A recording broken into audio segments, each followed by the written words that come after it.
That was something brand new from Bruce Dickinson, Tears of the Dragon, and Bruce Dickinson is going to be on Headbangers Ball in 2 weeks. I know, you guys don't have to yell at me from the background. I know, 2 weeks. Bruce Dickinson will be here. Right now, Tommy and Nikki from Motley Crüe, who we haven't seen as guests here since, was it not with the Without You video? Decade of Decadence, I think. Did you come in then? Somebody did. Anyway. Too many cocktails ago. So you're out on the road right now. Now things obviously, other than the new singer and stuff like that, things are a lot different now. I mean, or do they feel different? Does it feel like... What do you mean? I mean, for instance, with a new singer in the band, does it feel like it kind of added a new fire to the band, that all of a sudden you're like you were starting off back then and starting off like a new band, or does it, I mean, what are some of the It definitely feels new in a lot of ways. Yeah. I think it's pretty exciting that, you know, we got the experience of a band that's been around for a long time, you know, you know, we've made mistakes that we know, you know, not to do again, and we also have the, you know, what am I trying to say? I'm not awake. I'm not awake. I know, it's early. This is not midnight. It's like 9 in the morning. Oh, don't blow the illusion for us. Don't blow the illusion. That's really cool, man. We're playing some theaters and stuff. Yeah. Some outdoor sheds here, some theaters here, some indoor arenas here. So we're like doing a little bit of everything. So yeah, especially doing the theaters, it's cool to. It just reminds me like the Shout at the Devil days. Right before we went on tour with Ozzy, we were doing that kind of stuff, and it's cool to we've actually to be back that close to the people. A lot. You know, we during the Feel Good tour got really out of control in size. You know, it was every night was a stadium or 2 nights in arenas, and you know, we're not complaining about that. I mean, the Forum, I remember, was like 4 nights in LA, which is like 17,000 people a night. Yeah, and it just all the places start to look the same. That's the thing about theaters; they're all different. They all have their own personalities. The stages are different shapes and sizes, and you have to work with that with your set. And it's real exciting. The people, you know, there's no barricade. They're like right there. You can touch them. They can interrupt for 1 second because we're going to come back. We're going to talk about all the new shows. We're going to talk about the record and talk about everything else that's up with Motley. Stop now. Stop now. They made me cut you off. Stay tuned. We got more Headbangers Ball with Tommy and Nikki. Back with Tommy and Nikki from Motley Crüe, and we were talking about how with the Feel Good tour you were playing. I mean, I went to billions of those shows, and I mean, it was like with lasers here and the whole big thing, and kind of you were almost going into arenas making the stage exactly the way you wanted it, right? That's what you do. But now it's like you're kind of playing.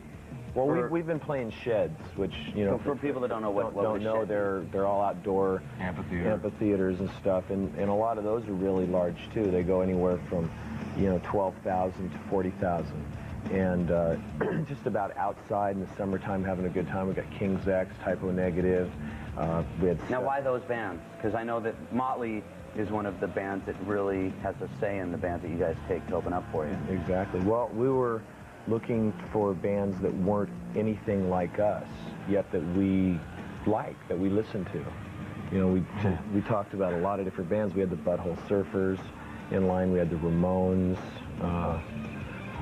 God, there were a bunch of people. Yeah, lists from hell. And some bands didn't want to play, you know, with a band like us. Now, what would be that? For instance, they didn't want to play, a band that me and Tommy both really liked, but they were sort of maybe in fear of what it would be like in front of a Motley Crüe crowd. What we're trying to do is do what used to happen in the 70s and just mix it up. Have a punk band, have a metal band, have a pop band. Mix it up so that the audiences get turned on to new kinds of music. Sit there and hear the same for like 3 hours, you know, 4 hours, the same style of music. Same style of music and the same type of music. We have this major thing that kind of bums us out. We go into record stores and there's the alternative section and the pop section and the new wave section and the punk section and the metal section. It's like, give me a break. Because pretty soon you're picking up a band and saying, okay, well, here's a band like, I use this as an example really quick, Offspring. Well, now they're a punk band, but now they've all of a sudden sold a lot of records, so put them in the rock section. And if this band sounds like this now, do you take... I lost my Sex Pistols CD on the road, so I went to get it. I found it in the alternative section. I mean, give me a break. It's a trip, man. It's all just music. It's all music. Music is music. Seems like more people are talking about it. We're going to play a Motley Crüe video right now. We'll come back and we'll talk about it. Check this out. This is misunderstood. Check out the lyrics to this. Back on the Headbangers Ball, we just played Motley. No, we don't. We'll just play Motley. I can bring up stuff. Okay, never mind. Peace, bro. We're here with Motley Crüe, with Nikki and Tommy, and we were talking about Misunderstood, and you were mentioning to explain lyrics for that one, because you were saying how the lyrics are very important. It's funny because, you know, me and John do all the lyrics in the band together, where before it was mostly myself. And I think the song is really based around things that happened to me, and John really feels that it's about him. And so this is like a little thing we were talking about the other day, and since we started on tour, a lot of kids think it's about them.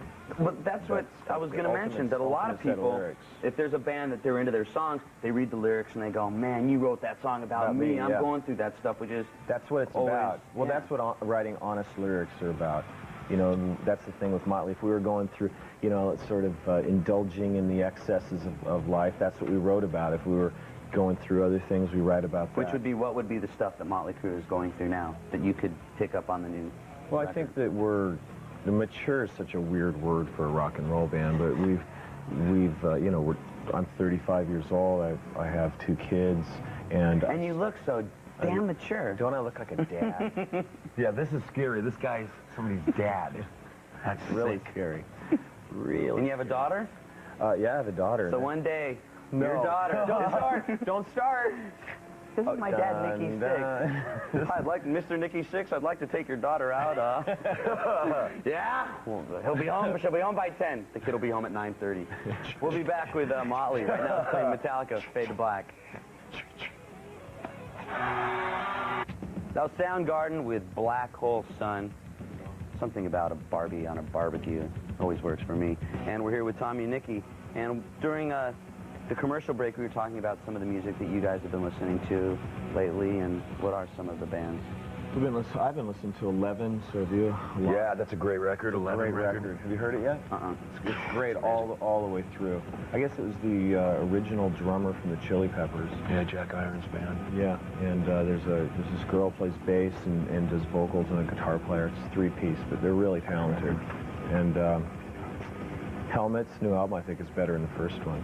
I thought the first one was really good. And there was a band that you mentioned before that I hadn't heard anything about. A new band called Sea of Souls, which it's real heavy, but has tons of melody, and I just haven't been able to get it out of my CD player, man. Yeah. It's a great record, and I have no idea who they are, what they are. Just somebody has turned me on to it. Yeah. The beauty of turning people on to music. I was like, yes. King's X turned us on to Clawfinger. Oh yeah, Clawfinger. Have you heard that?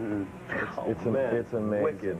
We're learning stuff here. Yeah. Let me tell you what we're going to be playing. Just a little bit. We've got videos from 9 Inch Nails and Megadeth. Yeah. Which and video? Tool. Which 9-inch video? Closer, probably. He doesn't know. Closer. Which one is it? I know what I'm talking about. Same one we've been playing for the last 3 weeks. Of course it's Closer. Right now, let's play Sugartooth, another band that you guys mentioned. They're going to be on Headbangers Ball next Saturday. I know that, too. And the video we're playing from Sugartooth is Sold My Fortune. See, I know all this stuff. He knows all. He's cheap. Welcome back to the Headbangers Ball. We're here with Nikki and Tommy, and we were talking about the shows. I mean, when you came out with the last record, and it was like every night in front of 17,000, 18,000 people, and now you were playing some smaller places. Well, we played a couple smaller places to see how it fit, see how we liked it. We've got a lot of stuff, and it's hard to cut down. So we had 5 semi trucks full of stuff, and we scaled down to 3 to do some of that stuff. And so what we're doing is we're going home now. We're going to change the whole show around so it can fit in and have a good show in a smaller place. Now some shows got canceled and everybody's got their reasons. Oh, they canceled because of this. I mean, what are the reasons? Because how many shows got canceled? Because there's a lot of 14 shows on the East Coast, but what was happening was we were having all this equipment setting around that was too big to fit into these places, and sometimes we couldn't use things that we could have used if we had a little thought put into it. So that's where we're going to go home and just rethink the whole thing of playing in some smaller places. And it's real cool. We still have King's X and Typo with us. So the shows really aren't canceled, it's been postponed. Rescheduled. So you are going to come back and make up those days. Yeah. Now, for instance, the past Motley Crüe records, when they came out, I mean, you guys would sell 3 million off the bat. Yeah. Fans. You had the 3 million Motley Crue fans. Well, not quite that much, but thanks. Pretty close. Well, you know, the last album was Millions. like that, but before that, it was always like, you know, we'd sell 1 million, and then we would like go out and tour and work it up to 2, 3 million copies. And this thing, I mean, what was the reason you think this is taking a little bit longer, or do you think? I mean, you guys waited how long before? 4 years. 4 years. But we really had no choice, you know. The situation we were put in is first of all, we did Decade of Decadence, and that ate up some time. We were rehearsing, writing those songs, and during the time we were getting ready to start working on a new album is when, you know, Vince left the band, and we were forced with the decision of whether to go on or not. Okay, we're gonna talk a little bit about that and talk about the new Motley Crue and some of the changes and stuff like that when we come back. But right now, let's play 9 Inch Nails with Closer. Yes. The Headbangers Ball. We're here with Nikki and Tommy from the Crue, and we were talking about taking the 4 years, because that's a long time. Yeah. Now, Usually it's 2 years for us. in a Which is sense, long. you could say you almost started completely over. I mean, does That's it what feel it like you started completely over? Because right now you've kind of got to, I mean, to be honest, you kind of have to prove yourself. Yeah, and we Because Motley like Crue that. sounds like a new band, is basically a new band. Yeah, exactly. I mean, first, New sound. you know, we always said we would break the band up if anybody left. You said it. I said it. Well, Yeah. we said it as a band, you know? Yeah. And the thing is, well, it had just sort of deteriorated, and when Vince did leave the band, yeah, I remember the conversation was me and Mick and Tommy. We were devastated. We were bummed out. It wasn't like we were celebrating. Mm-hmm. And, you know, I get a lot of mail from kids that are like, you know, how, you know, they can't use the word that they use, but, you know, how bleep it is of me or Tommy or Mick to have done what we did to Vince. And the truth of the situation is, he did it to himself. He left the band. And so we were forced with the decision of quitting, breaking the band up, or do we still want to make music together? Because it's basically... We're not done, man. No, we're absolutely not. Still, we love each other. We're best friends. We still write some of the best music of our lives together. If there was no more music coming... Because the only difference is if you would have changed the name, people still would have said, oh, have you heard the band that used blank to be. That's got Nikki and Tommy and Mick from Motley Crue? Yeah. I mean, they still would have said, so we said we owed it to ourselves to at least see what it felt like, you know. At times when Vince was out of town or off doing whatever he was into doing, Sebastian Bach would come down and hang out with us, and we'd be rehearsing, need a singer to rehearse. So he'd sing. Steve Perry from Journey came down one time just to hang out and meet everybody, and he was singing, and so we kind of had the feeling of what it would be like to have a different singer, and we said, you know, the least we can do is try it on for size before we, you know, end it. And when we met John, it was magic. Yeah, we're going to talk a little bit about Motley Crue with John, and we'll find out much more stuff, so stay tuned. Oh, shoot the ground. Yeah. We're talking earthquake stories. We're nothing retarded, really. man. We're talking about how we grabbed our guns during earthquakes. Earthquake resistance, like we do. Earth, stop! Yeah. Or I'll shoot. So, we're talking about when John Corabi got in Motley Crue, and you mentioned earlier that you started writing songs. I mean, how did it feel?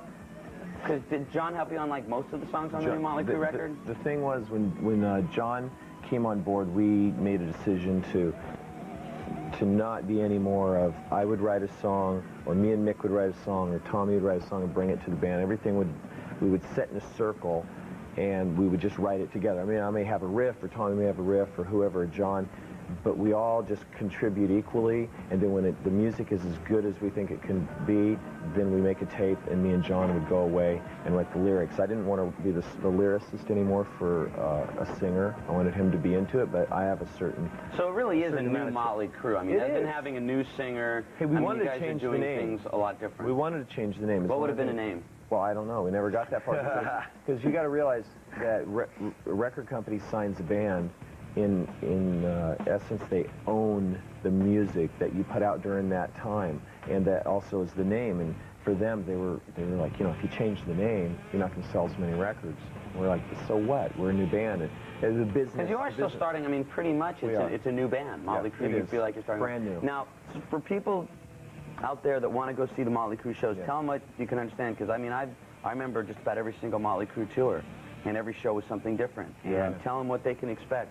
But you're still doing some old stuff, obviously. Oh, yeah. What does it sound like with John singing? Dude, it's you wouldn't great. believe what it's like. For instance, like, going way back to like "Shout at the Devil," him singing "Shout at the Devil" is amazing. It's fat. He rips, man. He rips hard. And we're doing some other stuff that we've never done before.